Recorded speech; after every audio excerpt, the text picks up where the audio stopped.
Salut les amis, je suis Thaï et bienvenue sur le Rue Jaune. Aujourd'hui, troisième épisode de Thaï sort de sa cuisine et je vous le donne en mille, on est à Montréal.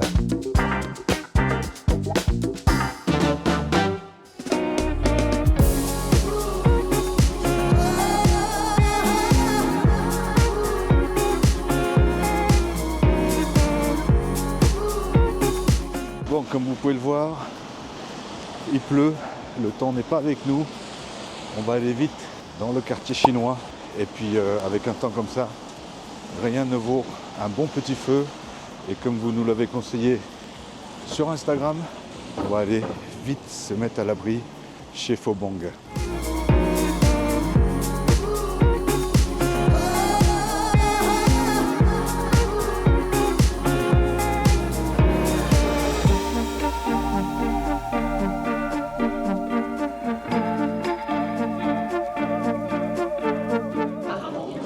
Alors, je suis parti sur un faux classique, bœuf qui va cuire avec de bouillon. On a des boulettes et on a donc, comme j'ai commandé, la traditionnelle avec des petits morceaux de tripes avec bien sûr de l'oignon, de la coriandre et de la cébette.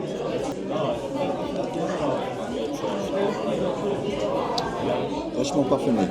Si vous aimez les germes de soja, n'hésitez pas à en mettre. Et au niveau herbe aromatique, n'hésitez pas aussi à en mettre si vous voulez.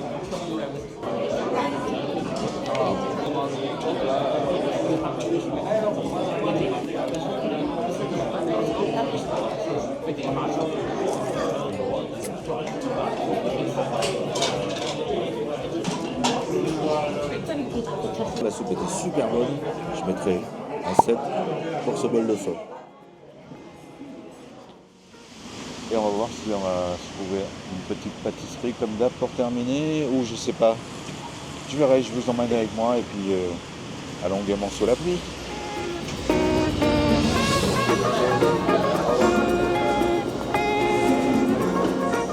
Allez, une belle boule de sésame. Mochi. Je vais en goûter un. Et là, il y a aussi un grand classique de la pâtisserie chinoise. Ce sont des gâteaux de lune.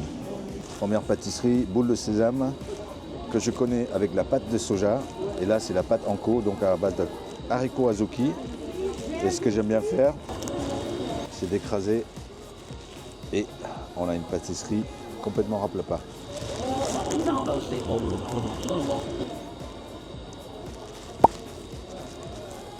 Exactement le goût à laquelle on doit s'attendre avec cette pâtisserie.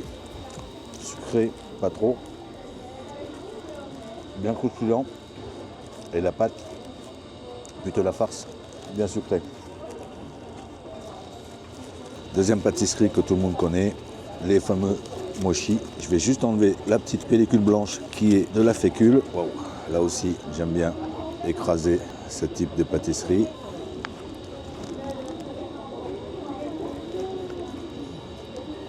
C'est farci à la mangue.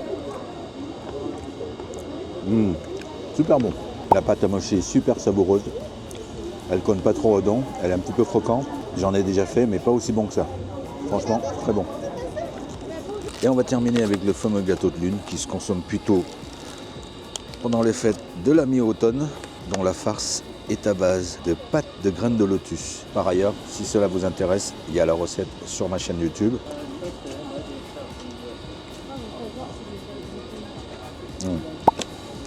Très bon aussi, mais la pâte est plutôt fine comparée à ce que je connais. Et attention de ne pas vous étouffer avec parce que la farce est plutôt assez pâteuse. Et si vous ne faites pas attention comme moi, vous risquez de vous étouffer. Donc voilà pour cette petite pâtisserie coco, style hongkongais ou taïwanais, je ne sais plus. Je vous ai dit peut-être hongkongais, mais je pense que c'est peut-être taïwanais ou le contraire. Enfin, quoi qu'il en soit, c'est une super pâtisserie.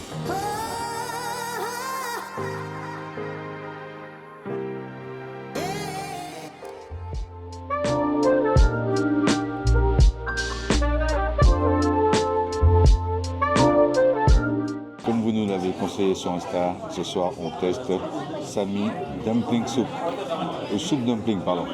Sami Soup Dumpling. Alors on a pris pour commencer du concombre à l'huile pimentée. Les concombres sont bien dégorgés, sont bien croquants, mais par contre c'est trop sucré, on sent pas trop la sauce soja ni les piments qu'il y a dedans. Franchement, c'est pas top.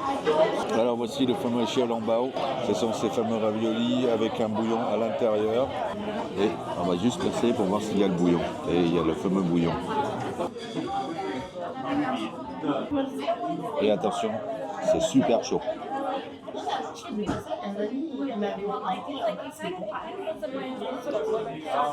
Ah, très bon. Très très bon. Et j'ai commandé aussi les raviolis, c'est grillé avec une farce à base de viande de porc et d'oignons verts. Et ici vous avez comme une espèce de dentelle. Alors ça c'est simplement de l'eau mélangée, ou plutôt de la farine mélangée avec un petit peu d'eau qu'on dépose au fond de la poêle. Et à la fin de la cuisson, on obtient ces petits dentelles.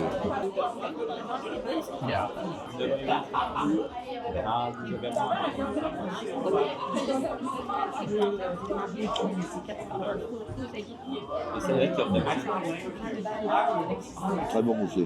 Très bon.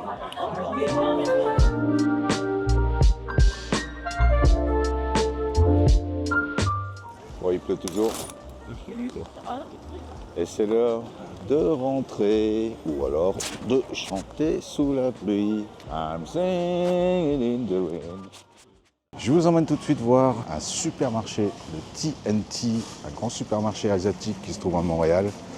Et j'ai hâte de découvrir ce qui se trouve dedans. Ça, je crois que c'est du durian. Ils le mettent sous vide parce que, comme vous le savez certainement, le durian, ça a une odeur insupportable.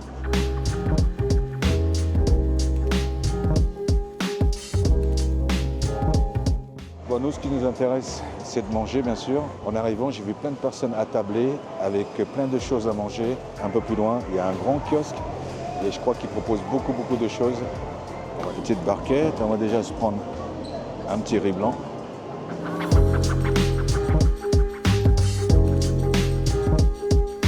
Ça a été vraiment la guerre pour trouver une place ici. Hein. Attention, il faut jouer des coudes. On commence par le porc sauce aigre douce. C'est plutôt très sucré. On va goûter la poitrine de bœuf braisée. Vous voyez là, cette partie-là, ça doit être quelque chose de très très dur à la base. Et comme c'est braisé, ça doit passer tout seul.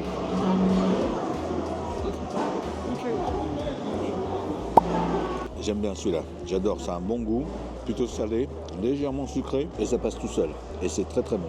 Alors, on va tester la boulette de porc. Déjà, j'ai l'impression qu'au visu, c'est légèrement rosé, donc ça n'a pas dû tellement braiser non plus. Normalement, c'est censé être braisé. Et là, j'ai l'impression que c'est pas trop braisé.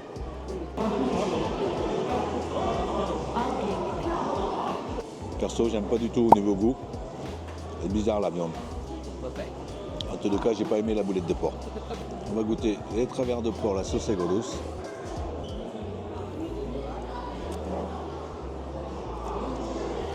Faut juste faire attention aux morceaux d'os. Mais en tous les cas, c'est très très bon. Alors, les travers de porc mijotés au haricot noir salé. Ces travers de porc là sont braisés.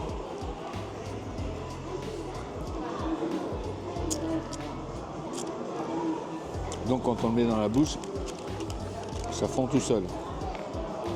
Et en plus c'est super bon. Alors on passe au poulet, au sel et au poivre pimenté.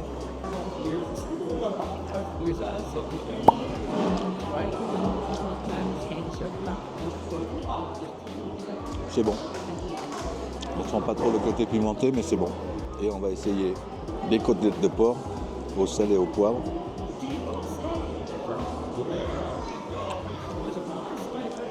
Je pense que les côtelettes de porc, après avoir été assaisonnées, sont badigeonnées de farine ou d'amidon et ensuite frites. Et en tous les cas, c'est très très bon. Vous avez vu, on a dégusté pas mal de spécialités asiatiques, mais ce soir, j'ai bien envie de quelque chose, pas spécial, mais vraiment typique du Québec, la fameuse poutine. On se retrouve très vite pour la poutine ce soir.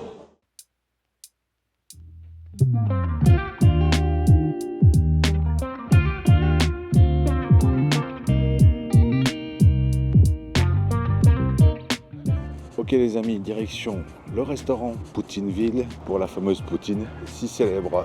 On est parti sur une poutine classique, frites maison, fromage en grains et sauce poutine. Donc ça c'est vraiment la base.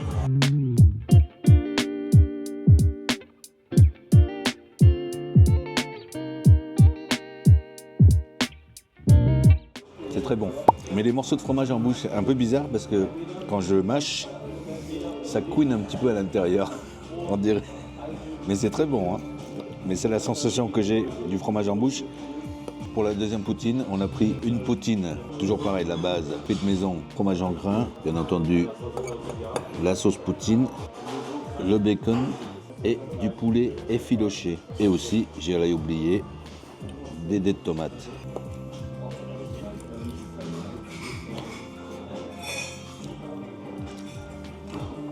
Avec le bacon et le poulet, je le préfère plus à la première poutine, la classique, qui est très bonne toutefois.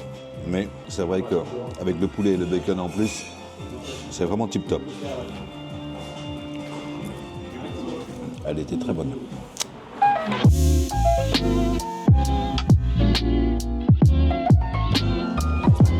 On a de la chance, aujourd'hui il fait beau, il y a un peu de vent mais il y a du soleil et surtout il ne pleut pas. Et donc, d'après vos conseils, sur Instagram, vous m'avez conseillé d'aller goûter les nouilles de chez Lanzo Noodle, qui sont des nouilles étirées, je crois, mangées en soupe. Donc, ça va être encore une soupe, mais j'adore ça. Alors, ce que je ne savais pas, c'est qu'on avait le choix entre plusieurs tailles de pâtes, en allant du plus fine au plus large, et ensuite les plates, des plus petites aux vraiment des extra larges. Donc mon choix s'est porté sur des nouilles plutôt gros calibre. Ah, j'ai l'impression qu'il pleut. Voici mon petit bol de soupe de nouilles étirées avec de la viande de bœuf braisée finement tranchée, du daikon, une espèce de radis blanc en rondelles. Qu'est-ce qu'on a? Donc comme je vous ai dit, les nouilles, de la coriandre, de la cébette, un bouillon et de l'huile pimentée. Maintenant, on va goûter. D'abord, comme toujours, le bouillon.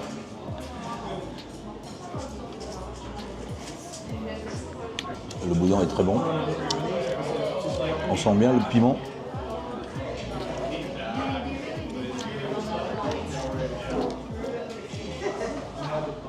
Pas trop salé, c'est ça qui est bien.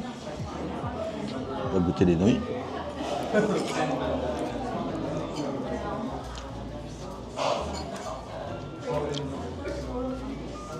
Sont légèrement fermes. Ça croque en bouche. Vraiment super bon. Voyons voir la viande. Donc comme je vous l'ai dit, c'est de la viande de bœuf braisée. Super tendre.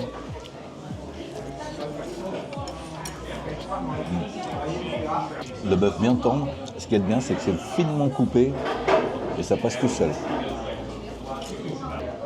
Et les petites tranches de bacon. C'est juste ce qu'il faut, ni trop ni trop peu, légèrement croquante encore, et on n'a pas trop le goût du radis, qui est plutôt fort en bouche quand c'est légèrement cru. Mais là, c'est parfait.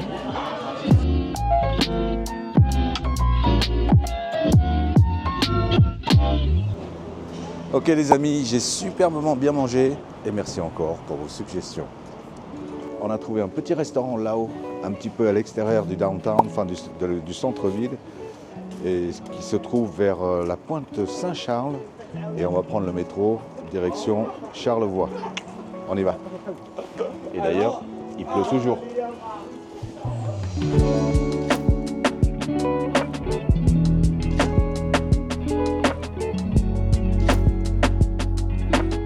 Donc on est au restaurant Le Cep Lai.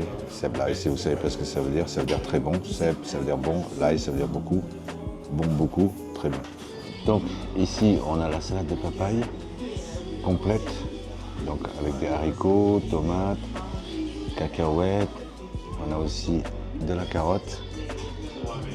On a un peu de crudité pour manger avec tout ça, concombre, du chou, du vermicelle de riz et des feuilles de chou blanchies. On a aussi des saucisses laotiennes grillé, des ailes de poulet désossées frites. Ici, on a de la couenne de porc soufflée. Je ne sais pas si tout le monde connaît, mais c'est très prisé.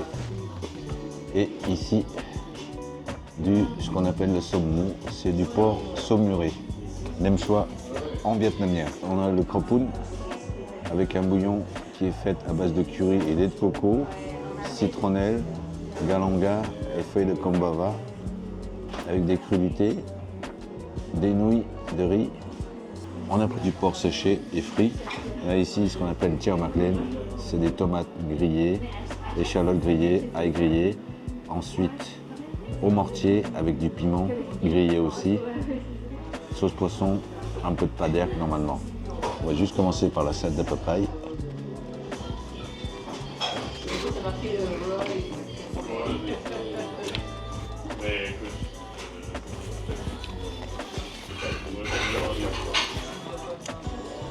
La côte de porc soufflée.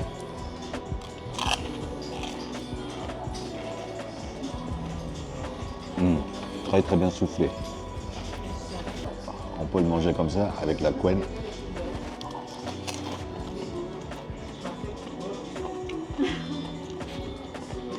Directement, c'est bon. Je vais goûter les ailes de poulet désossées frites. Qui est bon. Allons-y pour le porc fermenté qui est servé, coupé en petits cubes. Il est bon. Il est bon, il est bon.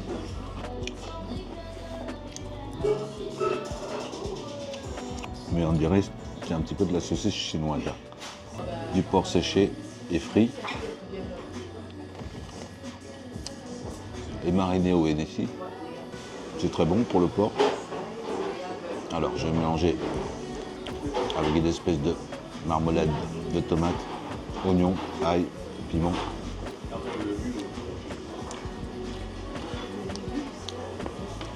Ça passe bien. Pour le fameux crapoun de poulet.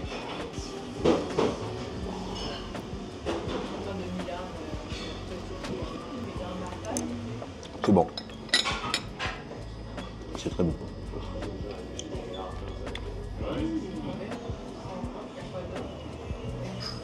Ok, voilà, on a fait le tour. Juste pour revenir, tout à l'heure, je parlais des feuilles de chou blanc blanchies, mais ce n'est pas des feuilles de chou blanc blanchies, ce sont des feuilles de salade iceberg. Normalement, chez les Laotiens, on se sert très rarement des baguettes. Plutôt à table, on a une cuillère et une fourchette. Mais en tous les cas, c'était bon. Bien sûr, ça ne vaut pas celui de Londres, qui pour l'instant, tip-top de mes préférences restaurants laotiens. Celui-là, je lui mettrai un petit 7.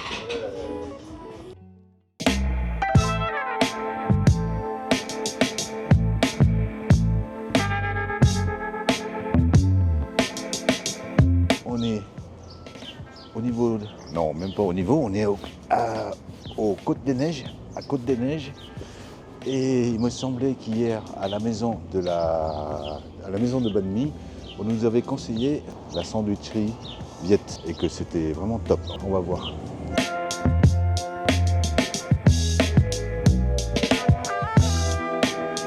J'ai un peu froid à la tête. Allez, dernière petite dégustation avant d'aller à l'aéroport. Un banh mi au bœuf sauté. Donc, vous connaissez, hein, de la mayonnaise, carottes, concombre, coriandre et allez, on va lâcher le premier croc.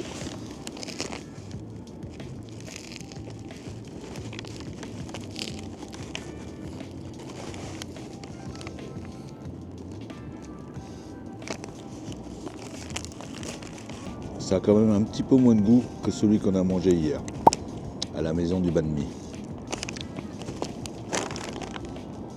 On passe à la version avec le pâté de porc vietnamien.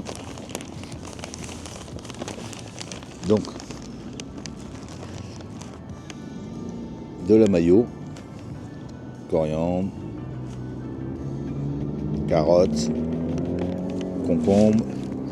Ici, on a du jambon, du pâté de porc. C'est des espèces de mortadelles vietnamiennes. C'est ce qu'on appelle, je crois, si je me trompe, le yor. Et ça, c'est du pâté de porc. Goûtons.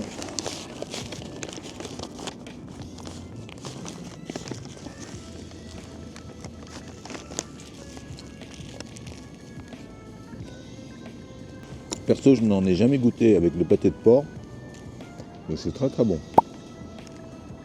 Oubliez ce que je vous ai dit. En fait, on a bien le pâté de porc, le jambon de porc, donc je pense que ça comprend le jambon de porc et l'espèce de mortadelle, les deux, parce que ce n'était pas notifié sur la carte. Mais ce n'est pas grave, ça fait partie du charme des dégustations. Et voilà les amis, c'est ici que se termine notre petit food tour à Montréal. On est au parc Jean Drapeau et juste devant la biosphère. Ce fut une superbe expérience. Les Québécois sont super accueillants et gentils. Culinairement parlant, on a eu aussi une très belle expérience. Le quartier chinois est super sympa, des restaurants vraiment rustiques et authentiques. On a eu l'occasion aussi de tester des restaurants asiatiques aux alentours du quartier chinois. Quoi qu'il en soit, ce fut un grand plaisir d'avoir pu faire ce petit food tour à Montréal. Si jamais cette vidéo vous a plu, n'hésitez pas à la liker et à la commenter. Si jamais vous n'êtes pas encore abonné à la chaîne, n'hésitez pas à le faire et d'activer la petite cloche pour ne rater aucune de nos vidéos, pas qu'en food tour, mais aussi des recettes. En attendant, je vous dis à bientôt et à une prochaine fois. Bye bye. Vous allez déco, vous allez m'accompagner, vous allez... Et on va voir ensemble ce qu'il y a, si on se laisse tenter ou pas.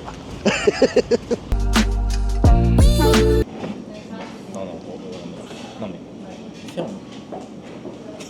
Oh, il est fou ce type. Tu tires avec ça. Hein?